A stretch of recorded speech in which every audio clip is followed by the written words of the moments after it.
Before the world learned his name, Burkina Faso had already learned something else. Silence. Not the silence of peace, but the silence that settles when expectations have died quietly. In the early hours before sunrise, villages across the Sahel wake not to headlines, not to speeches, but to uncertainty. Roads that were once ordinary become places of hesitation. Schools open late, or not at all. Radios speak of security operations, but the distance between announcements and reality grows wider each year. For a long time, Burkina Faso existed inside that gap. It was a country rich in resources, positioned at the heart of West Africa, yet permanently described as fragile.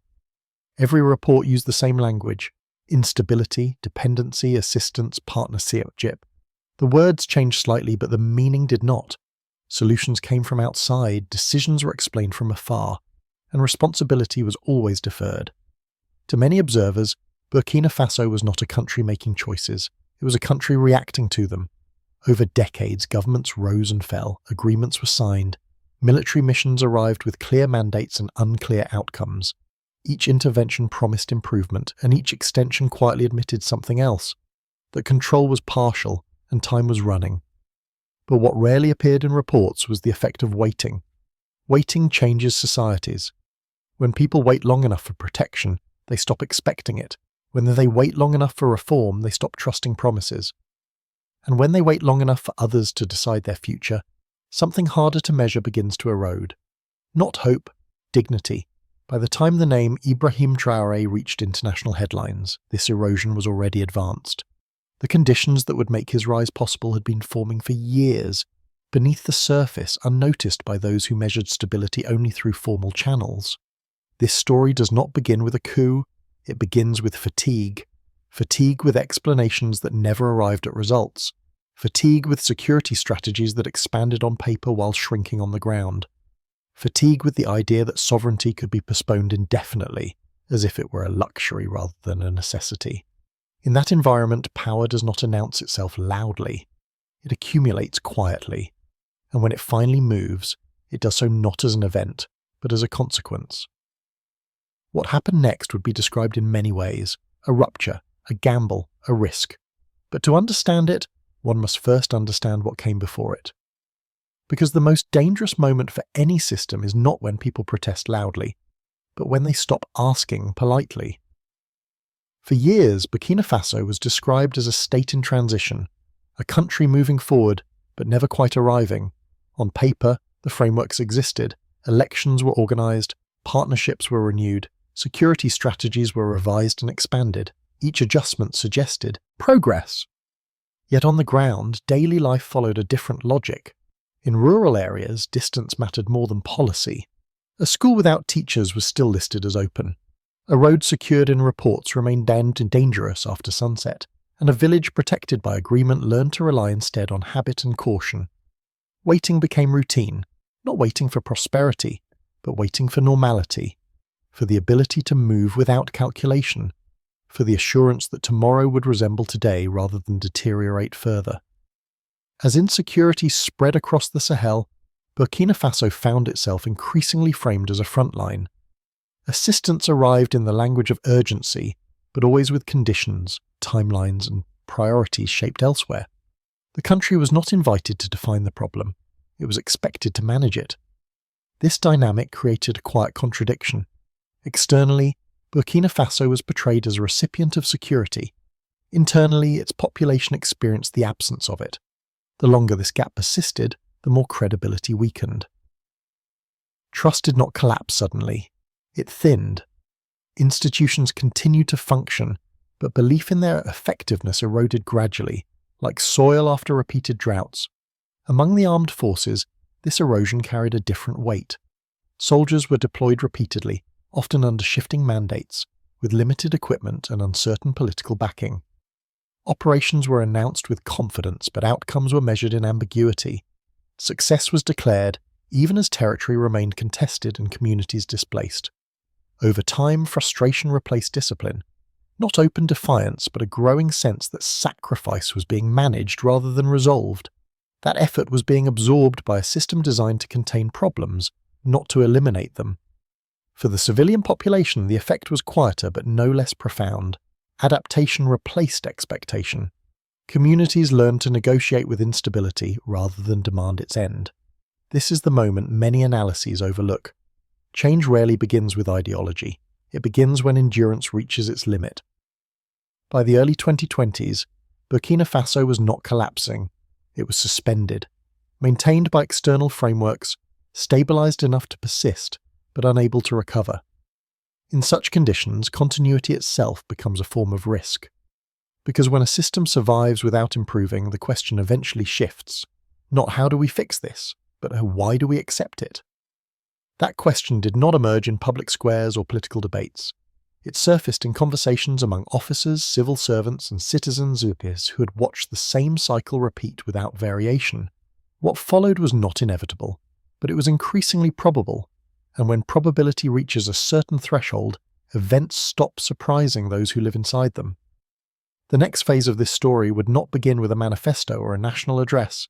It would begin with a voice that did not attempt to reassure, a voice that did not ask for patience. When Ibrahim Traoré emerged into national focus, it was not through a campaign, a speech tour, or a carefully managed political ascent. His presence was abrupt, but not theatrical.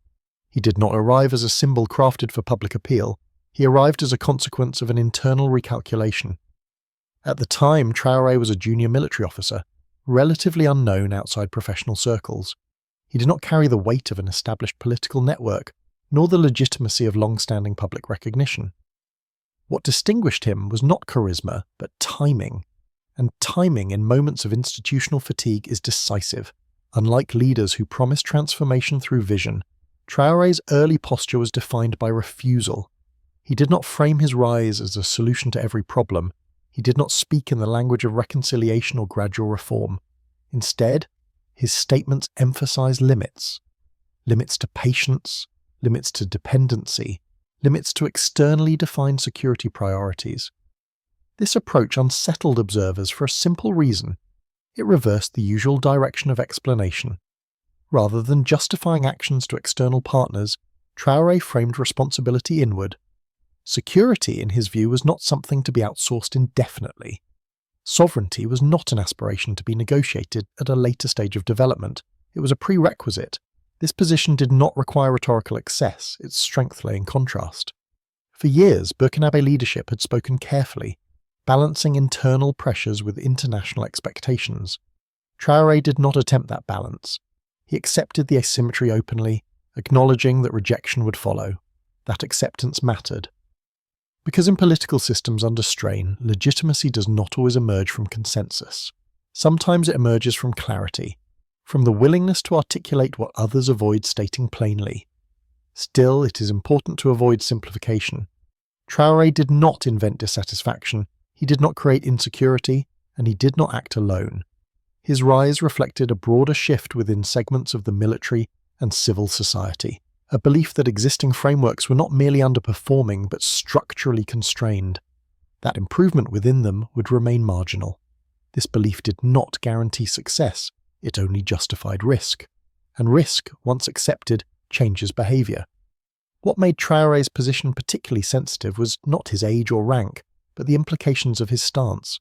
By reframing sovereignty as non-negotiable, he implicitly challenged the logic of partnership that had defined Burkina Faso's external relations for decades. That challenge was not announced aggressively. It was embedded in tone, a tone that suggested the country was prepared to absorb consequences rather than postpone decisions further. For international actors, this introduced uncertainty. For regional dynamics, it disrupted predictability. And for a population accustomed to managed expectations, it marked a departure from the familiar narratives. Yet at this stage, outcomes remained unclear. A refusal is not a strategy. A posture is not a policy. The real test would not be what Traoré said, but how others responded. Because in geopolitics, meaning is often assigned not by intention, but by reaction. And reactions were already forming. In international politics, refusal is rarely interpreted at face value. It is measured not by what is said, but by what it disrupts. When Burkina Faso's new leadership began signalling a shift away from established security arrangements, the response was cautious but immediate. Official statements emphasized continuity, dialogue, and concern. Privately, assessments focused on risk. Not the risk of instability alone, but the risk of precedent. Because when a small landlocked country challenges long-standing frameworks, it forces a question large actors prefer to keep theoretical. What happens if others follow? The reaction unfolded in stages. First came recalibration. Partnerships were reviewed. Cooperation was paused, adjusted, or re-evaluated. The language was procedural, but the message was clear. Deviation carries cost. Then came distance. Support once framed as unconditional became conditional again. Diplomatic engagement narrowed. Silence replaced endorsement. In geopolitics, silence is rarely neutral. It signals uncertainty and sometimes disapproval without committing to confrontation. For Burkina Faso, this created a compressed decision space. Maintaining the previous posture would have required reassurance. Reversing course would have required explanation. Instead, the leadership chose endurance. It absorbed pressure without accelerating rhetoric. This restraint mattered, because escalation would have confirmed fears, and retreat would have undermined credibility. By choosing neither, the government placed the burden of interpretation elsewhere. Inside the country, this moment tested alignment. Public opinion was not uniform. Some welcomed the assertion of autonomy, others worried about isolation. Many simply waited, accustomed to uncertainty, but alert to its implications. Within the military, expectations sharpened. If sovereignty was to be reclaimed, it would need to produce tangible outcomes, not slogans, not symbolic gestures, but measurable changes in security and control. Externally, analysts debated whether the shift was sustainable. Was this a temporary posture or a structural realignment? Would economic pressure alter the calculation? Would security deterioration force reconsideration? These questions revealed an underlying assumption, that refusal must eventually yield. But that assumption underestimated something fundamental.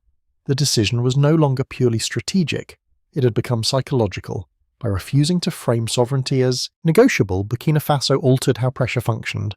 Costs could still be imposed, but leverage weakened. Influence depends on the expectation of compliance. When that expectation fades, tools lose precision. This did not eliminate risk, it redistributed it. The country entered a phase where outcomes would be judged less by external approval and more by internal coherence. Success would not be measured in statements, but in persistence. And persistence, in such conditions, is never passive. What followed would expose the limits of both autonomy and endurance. Because asserting control is one thing, sustaining it is another. And the price of that distinction was about to become visible. Sovereignty, once asserted, demands proof, not in speeches but in capacity. For Burkina Faso, the shift away from externally structured security models meant assuming responsibilities that had long been shared, deferred, or diluted. Control was no longer theoretical, it had to be exercised, sustained, and defended. This exposed immediate constraints. Resources were limited, infrastructure was uneven. The military, though motivated, faced logistical and technical gaps that could not be resolved by resolve alone. Autonomy did not eliminate dependency, it redefined it. Instead of relying on established partners, the country was forced to diversify relationships, often under less favourable conditions. Equipment had to be sourced differently. Training models adjusted, intelligence flows recalibrated. Each adaptation carried friction. On the ground, expectations rose faster than results. Communities that supported a firmer stance on sovereignty also demanded improved security. When progress was uneven, patience thinned. Support became conditional not on ideology, but on experience. This created a narrow margin for error. Because unlike previous administrations, this one had framed legitimacy around responsibility. Failure could not be externalized indefinitely. Ownership, once claimed, could not be selectively applied. At the same time, the human cost became harder to abstract. Operations intensified, casualties occurred, displacement continued. While narratives shifted, realities remained resistant to rapid transformation. Sovereignty did not arrive as relief. It arrived as obligation. Yet within this pressure, a structural change took shape. Decision-making shortened. Command chains clarified. Objectives, though limited, became more coherent. Instead of balancing competing external expectations, the state began prioritizing internal thresholds. Which areas could realistically be held, which required consolidation, and which demanded time. This pragmatism rarely appears in rhetoric, but it defines outcomes. Critics pointed to continued instability as evidence of failure. Supporters argued that visibility of cost was preferable to denial of responsibility. Both positions contained truth. The difference lay in accountability. For the first time in years, setbacks were not automatically attributed to abstract forces or inherited constraints. They were debated as choices, miscalculations, or limits. This shift did not guarantee improvement, but it altered the terms of judgment. Sovereignty, in this sense, functioned less as a destination and more as a discipline. It forced prioritization, it exposed weakness, and it reduced the space for symbolic politics. By the 15th minute of this story, the question is no longer whether Burkina Faso's path is admirable or reckless. That framing oversimplifies a complex reality. The more relevant question is harder. What happens when a state accepts full responsibility for outcomes it cannot fully control? The answer does not arrive quickly, and it rarely arrives cleanly. By this point, it should be clear that this story does not lend itself to simple verdicts. Ibrahim Traoré is neither a singular solution nor a singular problem. His rise reflects conditions that existed long before his name entered international discourse, and consequences that will extend beyond his tenure. What Burkina Faso represents today is not certainty but exposure. Exposure to responsibility without buffers. Exposure to pressure without intermediaries. Exposure to outcomes that can no longer be explained away. For some states, this level of exposure is unthinkable. Stability, even if imperfect, is preferable to autonomy that demands constant defense. For others, endurance without agency is the greater risk. Burkina Faso has chosen not to postpone that dilemma. Whether this choice leads to consolidation or exhaustion remains unresolved. Sovereignty, as practiced rather than proclaimed, is not measured in moments but in cycles. It requires time to test and resilience to adjust. What is already evident is that the country has altered how it is perceived, not as a passive recipient of security frameworks, but as an actor willing to absorb the consequences of deviation. That shift alone recalibrates regional and external calculations. Yet the broader implication extends beyond Burkina Faso. If a small resource-constrained state can redefine its posture without immediate collapse, the assumption that dependency is the only viable path weakens. Not disappears, but weakens. And when assumptions weaken, systems adapt. This does not mean others will follow, nor does it imply success is inevitable. It simply means that refusal once demonstrated becomes imaginable. The most significant change, then, is not territorial or military. It is cognitive.